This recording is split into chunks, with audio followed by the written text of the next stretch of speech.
Emilio, I want to learn English. Do I need to go to a school to learn English? Do I need to go to a school to learn Japanese? Do I need to go to a school to learn Spanish? The answer is no. You do not need to go to school. You could study by yourself.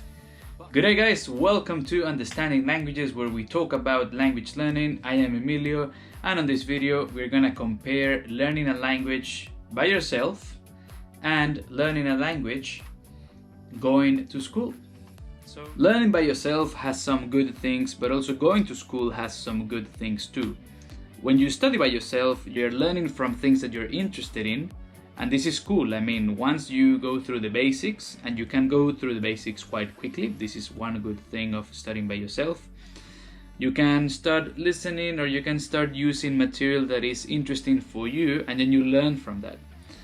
On the other side, learning, if you go to a school, the school is good because it's going to have everything structured for you. So you're going to have the basic grammar points and other areas all there. So you're just going to go through the program. And the good thing is that you're going to have a lot of repetition in the school. So you're going to, for example, study a grammar point 1 week. You're going to do some revision the following week, or even at the end of the week.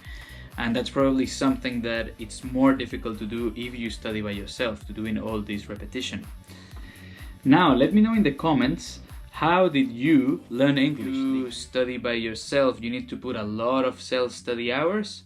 This is true if you go to school, but I think when you think about the time that you're in school, I mean, that might not be the most efficient way. Again, this is getting deep into the topic. But the short thing would be that in both ways you need to do a lot of self-study. I think regardless of going or not going to school, you need to put a lot of hours, a lot of time to actually acquire the language. Then another thing is that that you have in schools that you don't have too much on yourself is competition.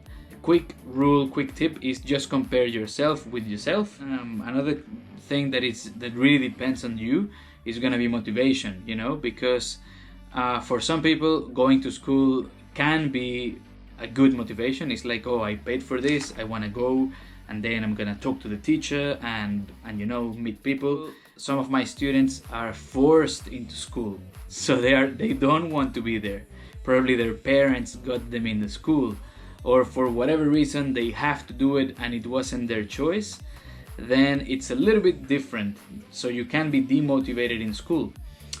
And when you study by yourself, you need to be careful because it's easier to get demotivated, I think, just as a general rule.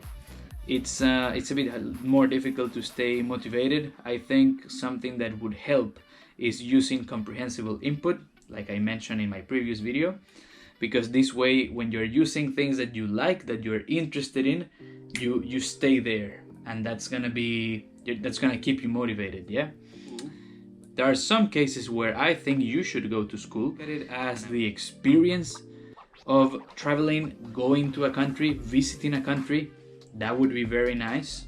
But keep in mind that just doing that is not enough. You need to also put a lot of self-study time, regardless of which one you choose. So what I would say is, if you want to have the experience of going to the country, go to the school, study for a few months, try out an English course, see how it goes for you. But if you are thinking more like studying in higher education, studying in university, if you're thinking of migration, probably you should go to a school so you can, well, number one is get a feel of how the education system is in the country. For example, in Australia, if you go to a college or if you go to a language school, many of them have academic courses, or they have some form of a transition before you go into university. And it helps students because it gives them a feel of how university is going to be. You will need an English test.